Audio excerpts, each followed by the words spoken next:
je pense que faire des promesses à tort et à travers à Dieu, ça peut le décevoir. Au bout d'un moment, il va se dire, hé, hey, petite menteuse, va là-bas. C'est chaud quand même.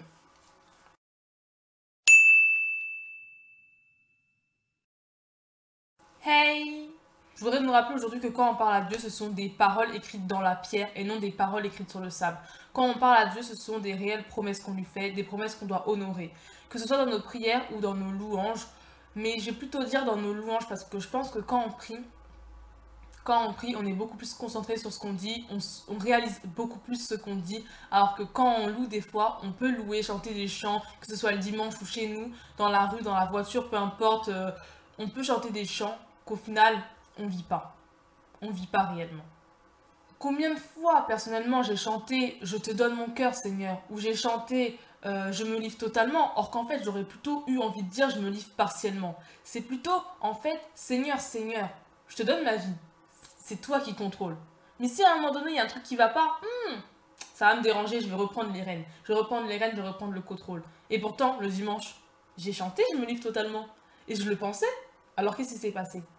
Et je pense pas qu'on est des menteurs, parce que quand on chante, on vit le chant, on a envie d'y croire. C'est juste que, devant les réalités de la vie, ça change. On se dit, bah ouais, se livrer totalement, ça revient à tout donner à Dieu, laisser le contrôle à Dieu dans toutes les situations. Et c'est un peu plus compliqué que ça, en fait, parce que là, j'ai envie de gérer à ma façon. Là, j'ai envie de gérer à ma façon, et pourtant, j'ai dit, je me livrais totalement. Donc, sur l'instant, on proclame des choses, on proclame des vérités, sauf qu'après, le temps, il passe. Le temps il passe et on oublie les réalités qu'on a dit, on oublie les promesses qu'on a déclarées. Et ça va marcher pour tous les chants. Tu vas chanter, ouais, je suis dans la joie, une joie immense, mais il suffit que ton train soit en retard ou que dans ta vie il y ait des coups, qu'il y ait des couacs, et là ta joie, hey, elle disparaît. Tu vas chanter, je ne suis plus esclave de la peur, je suis plus esclave de la peur, mais il suffit que tu apprennes une mauvaise nouvelle, par exemple, tu as une maladie ou quelqu'un dans ton entourage a une maladie, et là, la peur elle revient, non? Tu vas chanter je suis fort, oui, plus que vainqueur, mais à la première des tentations, tu vas tomber. Tu vas chanter, oui, Dieu est capable, mais à la première des difficultés, tu commences à douter, tu te dis, ouais, est-ce que Dieu est vraiment capable? Est-ce que Dieu a réellement dit? Est-ce que, je suis plus sûr, je suis plus sûr. Donc ne faisons pas de nous-mêmes des menteurs et vivons vraiment les réalités que nous chantons. Vivons vraiment les promesses qu'on a déclarées, les vérités qu'on a déclarées. Parce que ce sont des promesses qu'on écrit sur la pierre et ce ne sont pas des réalités seulement qu'on écrit dans le sable comme ça à la va-vite. Maintenant, je voudrais parler des promesses qu'on fait à Dieu dans l'intimité.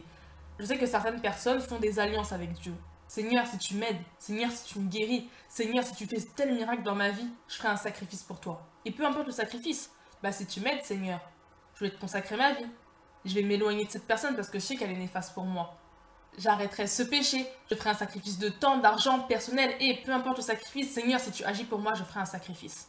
Mais une fois la prière exaucée, on se retrouve bien bête, parce que Dieu, lui, il a rempli sa part du marché, il a rempli sa part de l'alliance, et c'est à ton tour.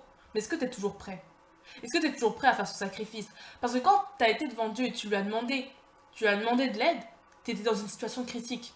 Si tu ne savais plus vers qui te tourner, les hommes ne t'aidaient pas, tu as été vers Dieu. Et Dieu t'a aidé, comme il te l'a promis. Mais maintenant, tu n'es plus dans cette situation critique.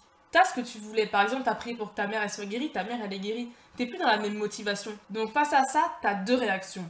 Soit tu réagis bien et tu te dis, une promesse c'est une promesse. J'ai promis que j'allais faire un sacrifice, temps, argent, personnel, et peu importe, j'ai promis un sacrifice, je vais le faire. Je vais l'honorer.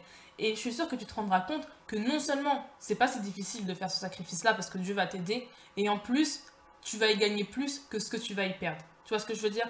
Ou soit tu réagis mal et tu te dis, j'avais un besoin, les hommes ne pouvaient pas m'aider, j'ai demandé à Dieu, Dieu a respecté sa part de l'alliance, moi maintenant, je suis plus obligée. Je suis plus obligée de faire ce sacrifice, en fait, Dieu il m'a aidé. Je peux le repousser à 2, 3, 4 ans, ou même je peux ne pas le faire parce que de toute façon Dieu est l'amour.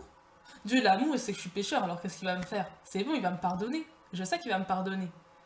J'ai jamais vraiment fait d'alliance comme ça avec Dieu, mais je sais que je lui ai déjà fait des promesses que je n'ai pas respectées. Par exemple, je lui ai déjà dit, Seigneur, je vais te consacrer des soirées, je vais te consacrer des moments dans ma journée rien que pour toi. Au début, ça marche, puis il arrive un jour où je respecte pas cette promesse, je suis un peu fatiguée, j'ai pas trop envie, j'ai plein de choses dans la tête, je respecte pas la promesse. Un jour, 2 jours, 3 jours, et au final, j'avais promis à Dieu, tous mes soirs, je te les consacre. La promesse, elle est où? La promesse, elle est où? Elle a disparu. Même moi, j'y pense plus. Pour dire que la promesse, franchement, elle avait été écrite dans le sable. Elle avait été écrite dans le sable, je l'avais dit pourtant. J'avais promis à Dieu, mes soirées c'est pour toi. Mais le vent est passé, la promesse est partie. Et on doit se rappeler que les promesses qu'on fait, c'est pas seulement à nous qu'on les fait. C'est pas à nous, c'est à Dieu premièrement. C'est pas à moi que je dis, ouais, je vais consacrer mes soirées pour Dieu, ouais, ça va me faire du bien, ouais, je pense, ouais. Il y a trop de ouais dans cette phrase. C'est pas à nous qu'on dit ça. C'est à Dieu qu'on dit, Seigneur, maintenant, mes soirées, c'est pour toi. C'est pour toi et toi seul. Tout comme c'est pas à moi que je dis, ouais, copine, aujourd'hui, t'es un peu fatiguée. Va au lit sans prier, va au lit sans lire ta Bible, va au lit sans louer et va au lit sans penser au Seigneur. Va juste te reposer. De toute façon, vas-y, Dieu, il voit très bien que t'es fatigué, il peut comprendre. Dieu, il comprend très bien que t'es fatigué, il va te pardonner, t'inquiète, va dormir. C'est pas à moi que je dis ça, c'est à Dieu directement que je dis, hé Seigneur, ce soir je suis fatigué, j'ai envie de dormir, j'ai pas envie de te consacrer du temps. C'est à Dieu que je dis ça. Si je me rendais compte que c'était à Dieu que je parlais et c'était pas seulement à moi, je pense que je réfléchirais à deux fois. Je me dis que parfois Dieu il doit être déçu de nous. Il doit être déçu de nous parce qu'il se dit, mais mon enfant m'avait promis quelque chose, m'avait promis un sacrifice et elle l'honore pas. Je comprends pas. Je comprends pas parce que moi je l'ai aidée, elle était dans le besoin, je l'ai aidée, je lui ai donné tout ce qu'elle voulait. Et elle respecte pas sa part de l'alliance, elle trouve des excuses, elle dit qu'elle est fatiguée, elle veut pas, elle repousse à plus tard, je comprends pas. Je comprends pas. Il doit être déçu de nous. Et mettez-vous à la place de Dieu, c'est comme si on vous faisait une promesse. Imaginez quelqu'un vous promet la chose que vous désirez le plus. Vous êtes content, vous vous dites enfin, enfin je vais avoir ce que je voulais depuis le début, enfin je vais avoir cette chose que je désirais tant. Et on te dit, ouais, rendez-vous mardi. Mardi, je te donne cette chose que tu désires tant. Tu vas au rendez-vous, tu vois pas la personne. Tu commences à paniquer, tu dis, mais où elle est, où elle est, où elle est? Tu l'appelles, ah ouais, non, j'ai oublié, vas-y, la semaine prochaine, la semaine prochaine. T'es un peu triste, t'es un peu déçu, du coup, tu te reprépares, tu te reprépares. Mardi d'après, t'arrives au lieu de rendez-vous, personne. Je dis, mais c'est pas possible, elle m'avait prévenu, elle refait le coup. Elle me refait le coup, je comprends pas. Donc t'appelles la personne. Ouais, ouais, j'ai oublié. Rendez-vous la semaine prochaine. Et ainsi de suite, et ainsi de suite. Qu'est-ce qui va se passer? Vous allez être déçu, vous allez commencer à perdre de la confiance. Vous allez dire, mais non, c'est pas possible. Tu me fais le coup chaque semaine, maintenant je te crois plus. C'est bon, terminé, basta. Eh, tu vas pas m'avoir non plus indéfiniment. À un moment donné, moi, faut que je dise stop aussi. Je sais que je peux plus te faire confiance. Je peux plus te faire confiance parce qu'à chaque fois tu me fais le coup et à chaque fois tu respectes pas ta promesse en fait. Et bah je me dis que c'est pareil avec Dieu. À un moment donné, ça va bloquer. Ça va bloquer. Et bien souvent, on a envie que Dieu nous rappelle notre promesse. Mais Seigneur, pourquoi tu m'as pas rappelé ma promesse? Pourquoi t'as pas disposé les événements de ma journée pour que je puisse, enfin je sais pas, te consacrer du temps, pour que je puisse honorer ma promesse? Pourquoi t'as pas agi, Seigneur? Eh, 2 secondes. C'est toi ou c'est Dieu qui a fait la promesse? C'est toi. Alors pourquoi c'est Dieu qui devrait te la rappeler? T'as pris la décision de faire une promesse, à toi de l'honorer jusqu'à la fin. À toi d'aller au bout de tes engagements. Personne t'a mis un couteau sous la gorge pour que tu fasses une promesse. Ah non, non, non. C'est à toi de te rappeler de cette promesse parce que c'est toi qui l'as faite. Que ce soit pour les chants ou pour les promesses ou pour les alliances, et peu importe, c'est toi qui as l'initiative de ça, c'est toi qui as pris cette décision, c'est à toi de les honorer, c'est à toi de les vivre, c'est à toi d'aller jusqu'au bout.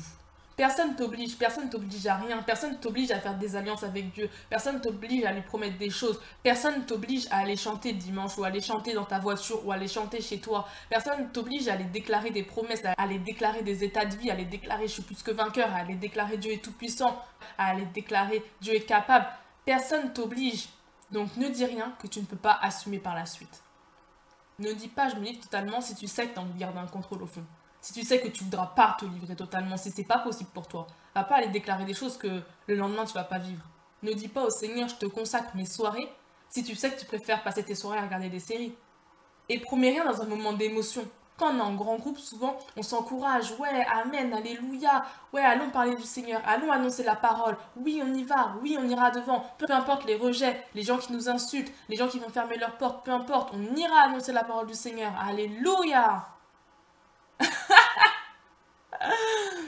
Mais t'es en groupe, t'as envie d'y aller, t'es encouragé, t'es là, ouais, c'est faisable. On peut aller évangéliser, les gars, on est à plusieurs.